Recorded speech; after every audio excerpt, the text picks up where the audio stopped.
La paix du Christ, chers frères et sœurs. L'Église catholique, en ce dimanche 10 juin 2018, nous propose comme évangile Marc au chapitre 3, versets 20 à 35. Le thème qui nous rassemble est la famille de Jésus. La famille est une forêt qu'on ne peut tailler, nous dit le proverbe ivoirien.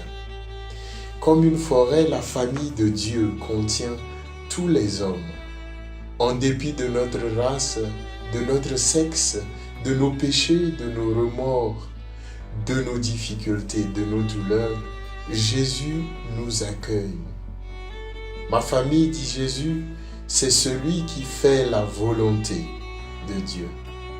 Cette volonté de Dieu, c'est d'accueillir le pardon qui nous est offert par Dieu et d'offrir ce pardon en retour. Cependant, dans beaucoup de familles, la division règne. La jalousie prend le dessus sur l'amour. On veut sacrifier l'autre, ou on envie l'autre parce qu'il est plus intelligent, ou qu'il a plus d'argent, ou de pouvoir. Jésus nous montre aujourd'hui que ce n'est pas le sang qui crée une famille, c'est le lien du pardon.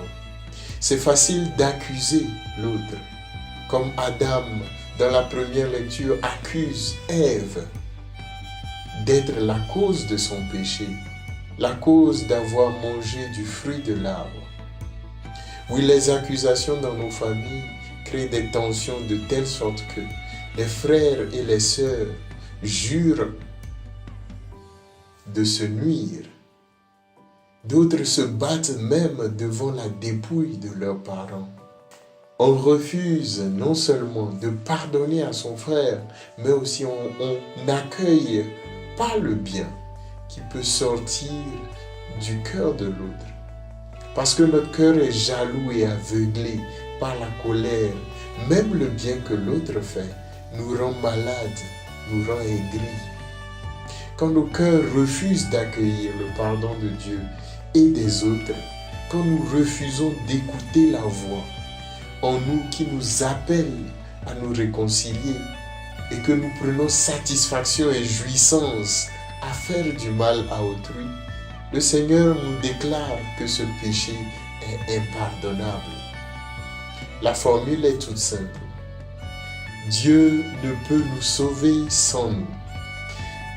Nos limites, Dieu, dans sa toute grande miséricorde, ne peut nous forcer sans notre volonté à quitter le trou du péché. Il n'y a pas de limite à la miséricorde de Dieu. Mais qui refuse volontairement de rejeter cette miséricorde et refuse de se repentir, rejette le pardon des péchés et le salut offert par l'Esprit Saint. La réconciliation commence quand on cesse d'accuser l'autre et qu'on se concentre sur nos sentiments, ce que l'on a ressenti et qu'on propose à l'autre une solution pour régler le problème qui nous divise. Écouter les sentiments de l'autre, écouter nos propres sentiments et les partager avec les autres est la première étape vers une vraie réconciliation. Le seul combat perdu d'avance est celui auquel on renonce. N'oublions pas que le sage nous enseigne que le linge sale se lave en famille. Bon dimanche et bonne journée à chacun et à chacune d'entre vous.